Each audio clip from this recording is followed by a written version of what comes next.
All right, Shalom, to Brother Shamar from the Phoenix camp. With that being said, I want to give all honor, glory, and praise to Yahawah, BAHASHAM, YAHAWASHI, BAHASHAM, QUADASH. Double honors to the elders of Great Millstone, and peace and salutation to the brothers that are doing this work in truth and sincerity, man. It's going to jump right into it. This is Ecclesiastes 12 and 13. It says, let us hear the conclusion of the whole matter. Fear Yahawah and keep his commandments. Well, this is the whole duty of man, because we are coming to that time, man, where the conclusion of the whole matter, the conclusion of all these prophecies, of all the scriptures, of all the things that we got to go through is coming to pass. And the only thing that's going to matter is to what? Is to fear God and keep his commandments. This is the whole duty of man. So everything else doesn't matter anymore, man. You know, it's going to be a point where nothing matters but the word. Nothing matters but our faith. You know, we're coming into that time where nothing's going to matter except your faith in YAHAWASHI. The job you have doesn't matter, not going to matter. The clothes on your back are not going to matter. The place where you live not going to matter. The house you have not going to matter. It's going to be to the point where your family's not even going to matter, man. The only thing that's going to matter in the days to come is your faith. With that, I want to get 1 Corinthians 7 and 29. Because we're coming into that times, man. That time of Jacob's trouble, that beginning of sorrows. This is 1 Corinthians 7 and 29. Salakia. 7 and 29, and it says, but this I say, brethren, the time is short. You know, and it is short, man. We are living in that time where the things are being shortened, man. The days are being shortened for the elect's sake, going back to Matthew 24 and 22. You know, I'm going to get that real quick. Matthew 24 and 22. It says, except those days should be shortened. What days? The days of judgment, the days of prophecy being fulfilled, the days of Jacob's trouble, the days of calamity, famine, devastation, destruction. You know, starting with Esau, Edom, bringing hell up, bringing that Revelation 12 upon us. You know, we keep on saying it because these are the times that we're living in. Except those days should be shortened. There should no flesh be saved. But for the elect's sake, those days shall be shortened, man. So that's what. So these days are being shortened, man. Going back to 1 Corinthians 7:29. To read that again. 1 Corinthians 7:29. But this I say, brethren, the time is short. It remaineth that both that they have wives be as though they had none, and they that weep as though they wept not, and they that rejoice as though they rejoiced not, and they that buy as though they possess not. Because, like I said, man, the only thing that's going to matter is knowledge and wisdom being stability of our times. That's the only. Our faith is the only thing that's going to matter in the days to come. Nothing else is going to matter, man. And they that use the world is not abusing it, for the fashion of the world this world passes away. So that's telling you that all these things that we call a normal life are done away with already, man. You could pretty much count them like that. You can pretty much just dismiss everything. Your job, your house, your car, you know, your relationship with people. It's pretty much done, man. You gotta have that mentality. Does that mean, oh, you just stop everything right? No, you occupy till the Most High comes. I'm gonna get that scripture right now, but the mentality, the way of thinking has to be there.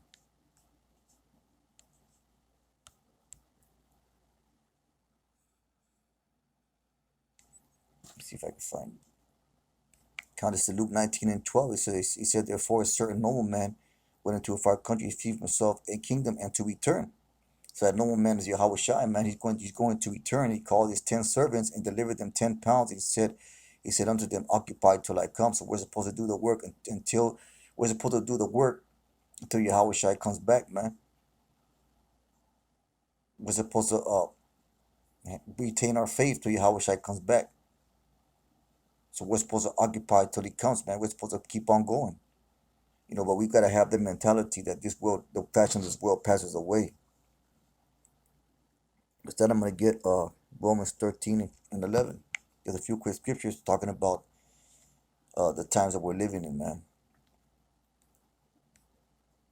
It says Romans 13 and 11 says, and that knowing the time, we know what about the time? We know that the time is short. We know that the time is short. That's what we know about the time. We know that the prophecies are getting fulfilled.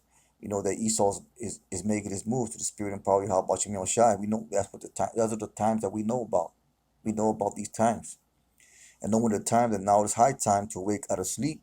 For now is our salvation nearer than when we believe, man. It's closer than we think. You know, before you know it, you know, most high willing, you know, we'll be in that chariot. You know, most high willing, we are those men. The night is far spent, the day is at hand. Let us therefore cast off the works of darkness. Let us put on the armor of Yahweh, put on the armor of light.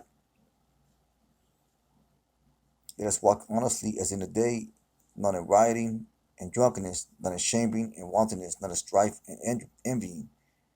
But put ye on the Lord Messiah Yahushua, make not provision for the flesh, fulfill the lust thereof. That's talking about, the carnal side of ourselves, man. And today being the day of atonement is a day for you to be spiritual. It's a day, to use to reflect, to pray, to contemplate about the times that are to come, about the sins that we have committed, and how the Lord is atoning for our sins. The Lord has atoned for our sins. Yahushua has atoned for our sins through his sacrifice. This is verse 14 says, but put ye on the Lord Messiah Yahushua, and make not provision for the flesh to fulfill the lust thereof. Because that's what Yahushua did, man. He did the work. He stayed spiritual, man. He did his father's business while he was on earth, and that's all he did. He was 100% focused on that. That's why he says I need to be about my father's business, man. He said he was sent to do the will, to do his father's will. I'm gonna get that. It's John 4:34, showing the focus and the mentality of Yahawashi. Yahawashi said unto them, my meat is to do the will of him that sent me and to finish his work. So we are in that same calling. Our meat is our work. What we labor for is to do the will of him that sent me. We were sent by Yahawashi to finish his work, man, to run our course. Say not ye there yet 4 months, and then come his harvest. But I will say unto you, lift up your eyes and look on the fields, for they are white already to harvest, man. And so if you look upon the world, look which is the field, you look on the field, you look on the things going on, the different countries, you see that the prophecies are being fulfilled. You see that harvest time is coming. He that reapeth receive his wages, and gathers fruit unto life eternal, that both he that sows and he that reapeth may rejoice together. And here is that saying true: one sows, another reapeth. I send you to reap that when you bestow no labor, of other men labored, and you are entered into labors, man. So we are entered labors of the elders and apostles of the great millstone. We are entered in the labors that they started. And the apostles and elders, they're still laboring. Because why? Because they're doing the will of him that sent them. They're doing the will of Yahawashi. They were sent to do this will. They were sent to teach a nation of Israel the true 100% doctrine through the spirit and power of Yahawashi, man. So that's the mentality of a brother in this truth. That's the mentality. If you don't got it, you should pray to go into it. To go into that mentality. To stay in that spirit. To keep the high holy days. To not conform yourself to this world, man. To not really care about it. To care about the things of this world. Because it's pretty much done. If you look around, this world's pretty much done. Everything's gonna happen. You can see them getting away. You can see them going. You can see the transforming or the transition to a cashless society. You can see that happen already. With a so-called coin shortage, and encouraging people not to use cash anymore, pretty much. And that's just that gets pushed in increments by these elites, because that's the way they do things. They do things in increments. So it just creeps up on you. That's why you're mandated to wear masks. That's why you're mandated to have 6 feet distance apart from the other person. That's why you're mandated to have to not go certain places in certain groups. They close in gyms and bars, and they have certain restrictions on everything. Because they're doing it. Because the elites are doing everything in increments, man. They're letting it creep up on you. so that before you know it, they in full control. They're accomplishing their mission that the Lord sent for them to do, and that's to fulfill these prophecies. That's what make these prophecies come to pass. That's to institute this microchip, this mark of the beast. That's Esau's mission. He's fulfilling prophecy too. Just like the men going out to the highways and hedges calling the elect. We're fulfilling prophecy. We're fulfilling prophecy too, man.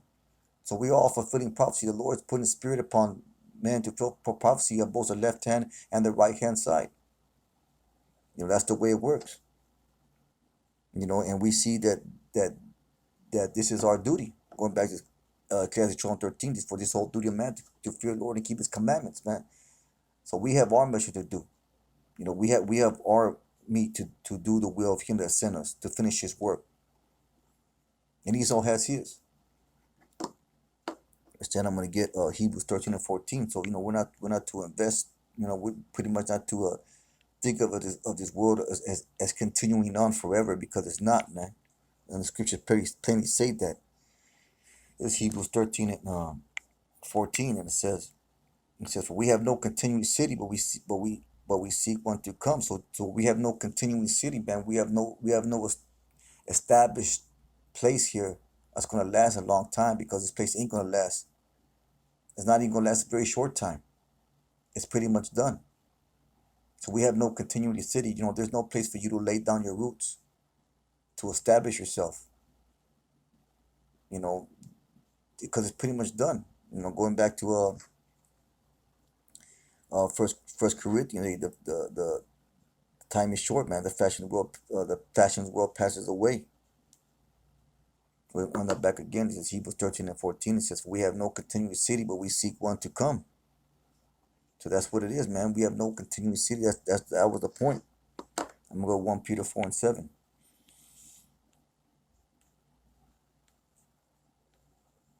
So 1 Peter 4 and 7. It says, "But the end of all things at hand. But ye be therefore sober and watch unto prayer. And above all things have fervent charity among yourselves, for charity shall cover the multitude of sins." And that word charity is just another word of saying brotherhood. Use hospitality one to one another without grudging, as every man received a gift, even so minister same one to another as good stewards of the manifold grace of Yahawah. And that gift is the gift of faith, man. Because if you believe in this thing, your mind is fully persuaded to believe that this is the truth, talking about the doctrine that apostles and others a great minister will teach, then that's a gift that you have received from YAHAWASHI, because He doesn't give that faith to everybody, man. There's only certain men have been opened up. Only a small remnant of men have been opened up to receive this truth, and even smaller remnant of men have been have their minds opened up to go out there in the highways and hedges. Not of that, even a small remnant of men are chosen. We don't know we are chosen. We know that we are called. So it is a gift, man, just to believe in this truth, just to be fully persuaded in your own mind that this is 100% truth, to have 100% faith in this truth. It's a gift, man. Even so, minister the same one to another, man. So we do these videos, and we go on the highways and hedges, and we basically, like the apostle would say, we do it for the elect. The scriptures say we do all things for elect's sake. We're feeding one another, Most High, when we are all the elect, because a man of no understanding, he's not going to listen to this truth. He's not even going to be looking for it. And when he does happen to come upon it, he's not going to believe it. It's going to be too outlandish for him. Because they're going to that plantation Christianity, where everybody can be saved. The law is done away with. You can eat pork and do this and that and whatever, man. So they haven't received that gift of faith.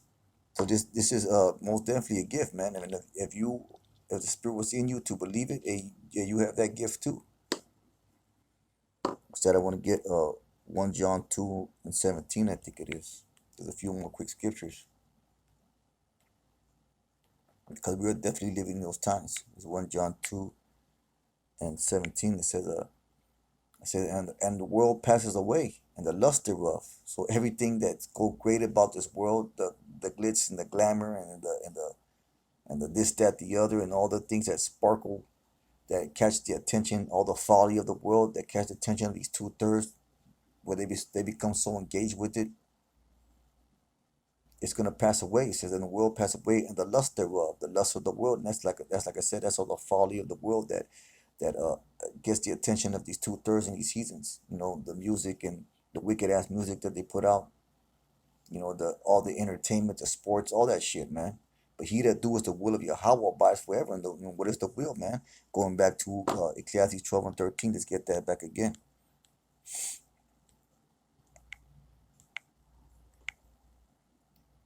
It says, for let us hear the conclusion of the whole matter, for we fear God and keep his command, for this is the whole duty of man. You know, we're doing what we got to do.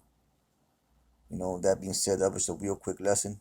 No, I mean, I'm gonna finish up at verse 14. It says, for Yahweh shall bring every work into judgment, but every secret thing, whether it be good or whether it be evil. So that's why we're supposed to keep his commandments to the best of our ability and continue to do his work, man. You know, with that being said, I hope the lesson was edifying. Just a few quick scriptures that I came upon. You know, I thought I'd make a quick little lesson about it.